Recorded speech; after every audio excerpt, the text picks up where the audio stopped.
बौद्ध धर्म की भांति जैन धर्म 6ठी शताब्दी ईसा पूर्व की देन नहीं है। इसका इतिहास बहुत पुराना है। जैन धर्म के संस्थापक और ज्ञान प्राप्त महात्माओं को तीर्थंकर कहा गया है। मनुष्य को इस संसार रूपी सागर से पार कराने वाले मार्ग अथवा घाट के निर्माता को तीर्थंकर कहा गया है। जैन धर्म में 24 तीर्थंकरों का उल्लेख आता है, जिसमें ऋषभदेव प्रथम तीर्थंकर थे, पार्श्वनाथ 23वें और महावीर स्वामी अंतिम अर्थात 24वें तीर्थंकर थे।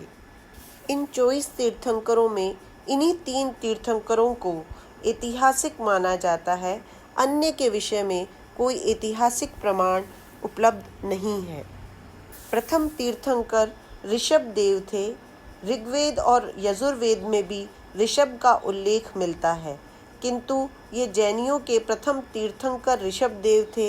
इस संबंध में मान एकमत नहीं है। जोदड़ों से प्राप्त योगी मूर्ति को भी कुछ विद्वानों ने जैन धर्म से संबंधित करने का प्रयास किया है। विष्णु पुराण और भागवत पुराण में ऋषभ का उल्लेख नारायण के अवतार के रूप में मिलता है, किंतु इससे अधिक इसके कोई प्रामाणिक साक्ष्य उपलब्ध नहीं है। 23वें तीर्थंकर पार्श्वनाथ थे, जो 8वीं शताब्दी ईसा पूर्व में काशी के राजा अश्वसेन के पुत्र थे। 30 वर्ष की अवस्था में गृहस्थ जीवन त्याग कर ये तपस्वी हो गए थे और घोर तपस्या के 84वें दिन सम्मेय पर्वत पर इन्हें ज्ञान प्राप्त हुआ। 100 वर्ष की अवस्था तक ये अपने ज्ञान का प्रचार करते रहे और इन्होंने 4 व्रतों के पालन पर विशेष जोर दिया। ये 4 व्रत थे: अहिंसा, सत्य, अस्तेय अर्थात चोरी न करना और अपरिग्रह अर्थात संग्रह न करना। इस प्रकार पार्श्वनाथ के समय तक जैन धर्म के मूल सिद्धांतों का प्रतिपादन हो चुका था और उनके अनुयायी भी एक संघ व्यवस्था में गठित हो चुके थे। महावीर स्वामी ने जैन धर्म की शिक्षाओं को एक नवीन दृष्टि से सुव्यवस्थित और परिवर्धित किया। वे जैन धर्म के प्रवर्तक या संस्थापक नहीं थे, बल्कि उसके सरल, विशद, गहनतम और संपूर्ण व्याख्याकार थे। महावीर स्वामी के बचपन का नाम वर्धमान था।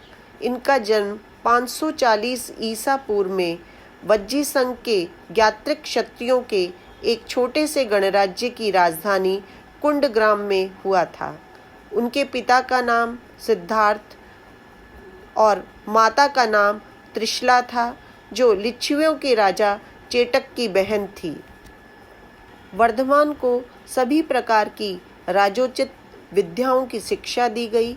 युवा होने पर उनका विवाह यशोदा नाम की एक राजकुमारी के साथ किया और उनकी एक पुत्री भी हुई, जिसका विवाह जामाली नामक राजकुमार के साथ किया गया।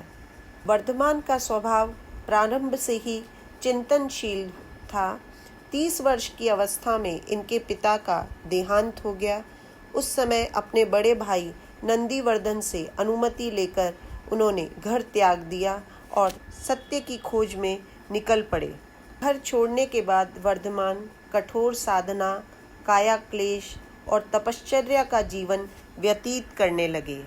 12 वर्ष की कठोर तपस्या के पश्चात जंभीय ग्राम के समीप ऋजुपालिका नदी के तट पर वर्धमान को ज्ञान अथवा कैवल्य प्राप्त हुआ। जैन धर्म में कैवल्य का अर्थ है पूर्ण अथवा निर्मल ज्ञान। इसके बाद वर्धमान केवलिन या जिन कहलाने लगे, अर्थात इंद्रियों का विजेता।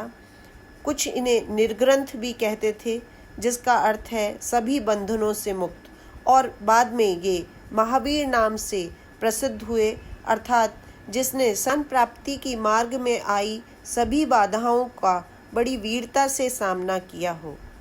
जिन या जितेंद्रिय के अनुयायी जैन नाम से जाने गए।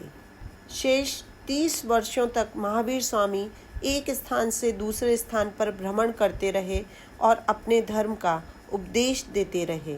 72 वर्ष की आयु में लगभग 468 ईसा पूर्व में पावा नामक स्थान पर इन्होंने अपना देह त्याग कर दिया।